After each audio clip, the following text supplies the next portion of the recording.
नमस्कार मित्रों, ज्ञान हब पर आपका स्वागत है।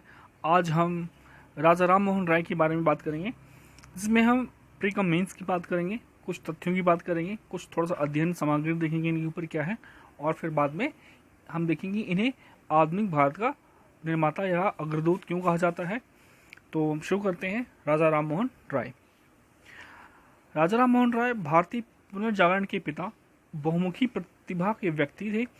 उनके द्वारा स्थापित ब्रह्म समाज, जो आधुनिक पश्चिमी विचारों से प्रभावित था, सबसे शुरुआती सुधार आंदोलन था।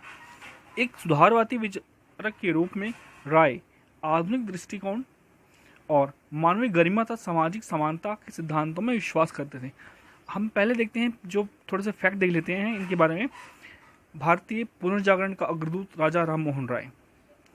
तो यदि सबसे पहले सी बात की जाए तो राजा राम मोहन राय का जन्म 22 मई 1772 को राधानगर, पश्चिम बंगाल में रमाकांत और तारिणी देवी के घर में हुआ था। और इसलिए कुछ अन्य तथ्यों की बात की जाए तो उन्होंने अपनी औपचारिक शिक्षा गांव के पाठशाला में शुरू की, जहां उन्होंने बंगाली, संस्कृत और फारसी सीखी। बाद में उन्होंने पटना के एक मदरसे में फारसी और अरबी का अध्ययन किया, और उसके बाद उन्हें वेद और उपनिषदों सहित संस्कृत और हिंदू धर्म ग्रंथों की जटिलताओं को सीखने के लिए उनके पिता द्वारा बनारस यानी काशी भेज दिया गया। राजा राम मोहन राय ने 1816 में भारत का पहला अंग्रेजी माध्यम स्कूल शुरू किया। उन्होंने भारतीय बंगाली भाषा में पहला साप्ताहिक अखबार भी शुरू किया। सती प्रथा 1829 में के खिलाफ सफल अभियान के बाद राजा राम मोहन राय ने बाल विवाह और पर्दा प्रणाली, दहेज प्रथा और बहुविवाह के खिलाफ अभियान चलाया था।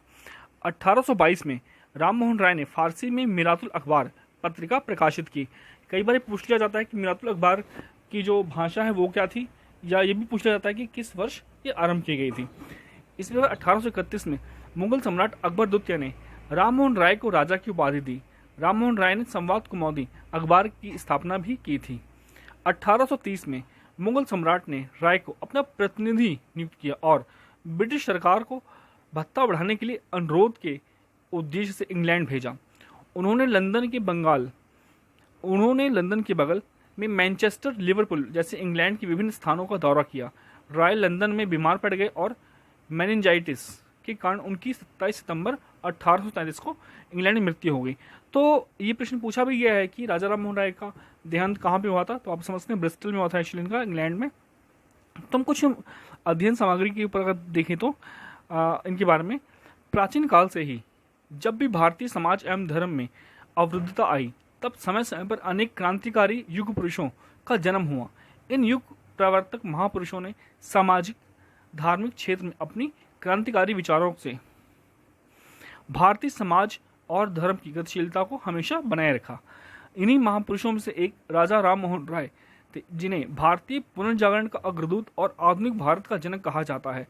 राजा राम मोहन राय आधुनिक भारतीय इतिहास में पुनर्जागरण और सामाजिक सुधार आंदोलनों के अग्रदूत समेत भारतीय भाषाई प्रेस के प्रवर्तक एवं बंगाली नवजागरण के प्रेरणा थे। तो आप देख सकते हैं कि इन्हें ऐसा क्यों कहा जाता था कि ये भारतीय पुनर्जागरण के अग्रदूत हैं। हालांकि हम बाद में इसको एक अलग से भी देखेंगे थोड़ा सा। राजा राम मोहन राय का जन्म बंगाल के हुगली जिले में 22 मई 1772 को हुआ था। इनके पिता का नाम क्या था? रमाकांत राय, और माता का नाम था तारिणी देवी। कुशाग्र बुद्धि के कारण राजा राम मोहन राय ने जल्द ही बंगला, फारसी, अरबी, संस्कृत, हिंदी, अंग्रेजी, ग्रीक, फ्रेंच, लैटिन भाषाओं में अपनी कुशल पकड़ बना ली। उन्होंने वेदों और उपनिषदों के साथ साथ कुरान और बाइबल का भी अध्ययन किया। तात्कालिक समाज में हिंदू धर्म रूढ़िवादी दृष्टिकोण, कर्मकांड और परंपराओं से ग्रसित था।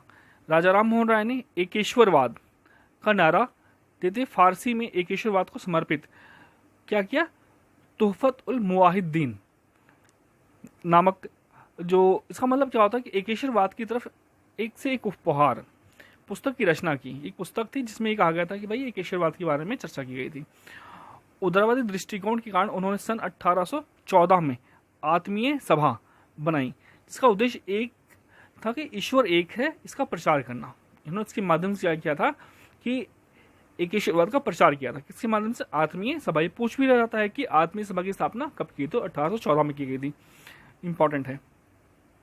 और इस प्रकार महिला विचारक की स्वतंत्रता समर्थक थे। तो क्या ठीक है, आगे देखते हैं हम इनके बारे में।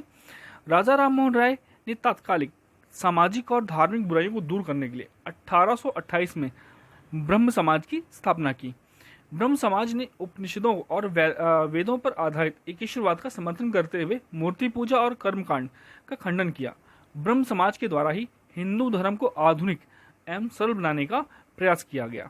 इसके साथ ही राजा राम मोहन राय ने अन्य धर्मों में भी व्याप्त कुरीतियों पर प्रश्न चिन्ह लगाया। उदाहरण के लिए बाइबिल के न्यू टेस्टामेंट में वर्णित धार्मिक चमत्कारों को मानने से इनकार कर दिया। इस प्रकार राजा राम मोहन राय ने तात्कालिक धर्म में अपनी तार्किकता से प्रश्न चिन्ह लगाते हुए इसमें सुधार को प्रेरित किया। राजा राम मोहन राय द्वारा स्थापित ब्रह्म समाज का प्राथमिक उद्देश्य समाज सुधार था। उन्होंने सती प्रथा, बाल विवाह, अस्पृश्यता, नशाखोरी जैसे सामाजिक कुरीतियों का विरोध किया। इसके साथ ही समाज में रचनात्मक कार्यों को बढ़ाते हुए उन्होंने स्त्री शिक्षा, अंतरजातीय विवाह, विधवा विवाह जैसे रचनात्मक कार्यों को भी बढ़ावा दिया। इन्हीं के अथक प्रयासों के उपरांत भारतीय समाज की सबसे व्यापक कुरीतियों में से एक सती प्रथा पर रोक लगाने के लिए एक सामाजिक स्वीकृति की पृष्ठभूमि तैयार हुई। काफी विरोध होने के बावजूद भी उन्होंने सती प्रथा के विरुद्ध लगातार अपना संघर्ष चलाए रखा, जिसके परिणाम स्वरूप अंततोगत्वा लॉर्ड विलियम बेंटिक द्वारा 1829 में सती प्रथा को निषेध कर दिया गया। राजा राम मोहन राय के द्वारा ब्रह्म समाज के विचारों को बढ़ाने के लिए समय समय पर काफी सारी पत्रिकाओं का प्रकाशन भी किया। इसमें बंगाली भाषा में संवाद कौमुदी के साथ मिरातुल अखबार, बंगदूत जैसे स्तरीय पत्रों का संपादन प्रकाशन शामिल है। बंगदूत एक ऐसा समाचार पत्र था जो एक साथ कई भाषाओं में प्रकाशित होता था, बांग्ला, हिंदी, उर्दू और फारसी भाषा। राजा राम मोहन राय ने ब्रिटिश साम्राज्य द्वारा प्रेस को नियंत्रित किए जाने के विरुद्ध एक सशक्त आंदोलन चलाया। इसी का परिणाम था कि आगे जाकर भारतीय पत्रकारिता को ब्रिटिश प्रतिबंधों से मुक्ति मिली। राजा राम मोहन राय के द्वारा धार्मिक और सामाजिक पुनरुत्थान के लिए विभिन्न माध्यमों जैसे विभिन्न सामाजिक संस्थाओं की स्थापना, स्कूल एवं कॉलेज, वाद विवाद इत्यादि गतिविधियों का भी सहारा लिया गया। राजा राम मोहन राय पश्चिमी शिक्षा के पक्षधर थे। उन्होंने आधुनिक चिकित्सा प्रौद्योगिकी और विज्ञान के अध्ययन को आवश्यक माना। शिक्षा के प्रसार हेतु 1807 ईस्वी में इंग्लिश स्कूल, 1825 में वेदांता कॉलेज एवं कोलकाता में हिंदू कॉलेज की स्थापना की। मुगल सम्राट अकबर द्वितीय के कहने पर राजा राम मोहन राय उनके राजदूत के रूप में ब्रिटिश शासन से उनके भत्तों और पेंशन के अनुरोध हेतु ब्रिटेन गए, जिसके फलस्वरूप मुगल सम्राट अकबर द्वितीय के द्वारा उन्हें राजा की उपाधि दी गई। अपने प्रवास के दौरान उन्होंने भारत में प्रशासनिक सुधारों की वकालत की एवं इस संबंध में उन्होंने ब्रिटिश संसद की प्रवर समिति के समक्ष अपने सुझाव को प्रस्तुत किया। हालांकि अंग्रेजी शासन, अंग्रेजी भाषा के पक्षधर होने एवं स्वतंत्रता आंदोलन में प्रत्यक्ष भागीदारी नहीं होने के कारण उनकी आलोचना भी की जाती है। लेकिन अगर हम राष्ट्रवाद की बात करें तो आधुनिक राष्ट्रवाद यूरोपीय देशों की अवधारणा की थी एवं व्यापक मात्रा में इस अवधारणा का विकास स्वयं यूरोप में 19वीं सदी के उत्तरार्ध में हुआ था। इसलिए आधुनिक राष्ट्रवाद के आधार पर राजा राम मोहन राय की आलोचना करना अनुचित होगा। इस अनुचित आधार पर राजा राम मोहन राय का महत्व भारतीय इतिहास में कम नहीं होता। संक्षेप में हम देखें तो राजा राम मोहन राय ने तात्कालिक भारतीय धार्मिक और सामाजिक क्षेत्र में अपने विचारों और समर्पण के द्वारा एक नई दिशा दी। वहीं दूसरी ओर उन्होंने पत्रकारिता को बढ़ावा दिया। उन्होंने रूढ़िवादिता और कुरीतियों का तो विरोध किया ही, लेकिन संस्कार, परंपरा और राष्ट्र गौरव को बढ़ावा दिया। उन्होंने प्राचीन भारत के गौरव और पाश्चात्य सभ्यता दोनों का मेल कराया। अपने विचारों एवं अथक प्रयासों से भारतीय सामाजिक क्रांतिकारिता को बढ़ाने वाले राजा राम मोहन राय ने ब्रिटेन प्रवास के दौरान 27 सितंबर 1833 को अपनी आखिरी सांसें ली। अब ब्रिटेन के ब्रिस्टल में ब्रिटेन के ब्रिटिश नगर राजा राम मोहन राय की समाधि स्थित है। ये प्रश्न पूछा गया था पीटी में कि भाई राजा राम मोहन राय की समाधि कहाँ पे, तो ब्रिस्टल में है। इस प्रकार भारतीय इतिहास का एक महानायक सदा के लिए अब इस धरती से अलविदा कह गया, लेकिन आज भी उनके विचार पूरे वैश्विक समाज के लिए नया संदेश देते हैं। तो अब हम बात करेंगे राजा राम मोहन राय को आधुनिक भारत का निर्माता क्यों कहा जाता है। शॉर्ट में, थोड़ा सा आंसर टाइप में। इन्होंने 3 काम किए बेसिकली: धार्मिक सुधार, सामाजिक सुधार और शैक्षणिक सुधार।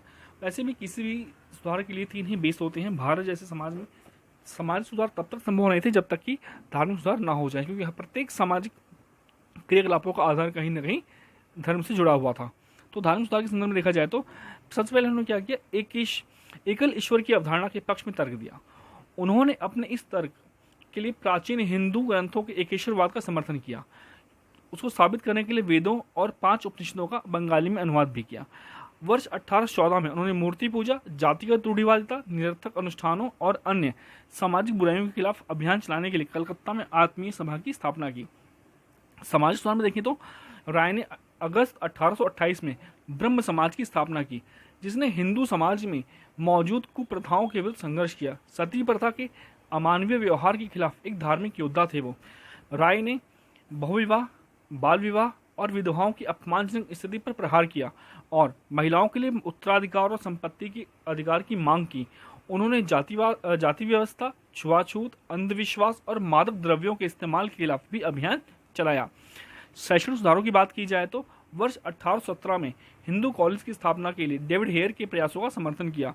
1825 में उन्होंने वेदांता कॉलेज की स्थापना की, जहां भारतीय शिक्षण और पश्चिमी सामाजिक और भौतिक विज्ञान दोनों पाठ्यक्रम उपलब्ध थे। वे बंगाली अखबार संवाद कौमुदी 1821 और फारसी अखबार मिनातुल उल अखबार के संपादक के रूप में भी कार्य किए। आर्थिक और राजनीतिक सुधारों की बात की जाए तो राय ने बंगाली जमींदारों की दमनकारी प्रथाओं की निंदा की, करमुक्त भूमि से करों को समाप्त करने की मांग की, विदेशों में भारतीय वस्तुओं पर निर्यात शुल्क घटाने और ईस्ट इंडिया कंपनी के व्यापारिक अधिकार को समाप्त करने का आह्वान किया, उच्च या श्रेष्ठ सेवाओं के भारतीयकरण और कार्यपालिका को न्यायपालिका से पृथक करने की मांग की। उन्होंने भारतीयों और यूरोपियों लोगों के बीच समानता की मांग की। तो इस पर हम देख सकते हैं कि राजा राम मोहन राय ने भारत में बहुत ही महत्वपूर्ण भूमिका निभाई थी। ठीक है, इस प्रकार यह आपके लिए बहुत ही महत्वपूर्ण था कि राय ने अपने समय से बहुत आगे चलकर जो सोच दिखाई वो बहुत ही उच्च श्रेणी की थी और स्वतंत्रता, समानता और न्याय के सिद्धांतों के अंतर्राष्ट्रीय चरित्र के बारे में उनकी समझ ने आधुनिक युग के महत्व को बखूबी समझा। ये सिद्धांत वर्तमान न्यू इंडिया के विचार से हमें प्रेरित करते हैं, तो हमें इनके विचार से प्रेरणा लेनी चाहिए और नए भारत निर्माण में निश्चित रूप से इनके विचार एक महत्वपूर्ण भूमिका आधारशिला के रूप में निभा सकते हैं। नमस्कार। तो इस बार हमने आज देखा राजा राम मोहन राय का समग्र अध्ययन किया। धन्यवाद। अगर वीडियो अच्छी लगी तो प्लीज़ लाइक एंड सब्सक्राइब करें, चैनल को आगे बढ़ाएं। नमस्कार।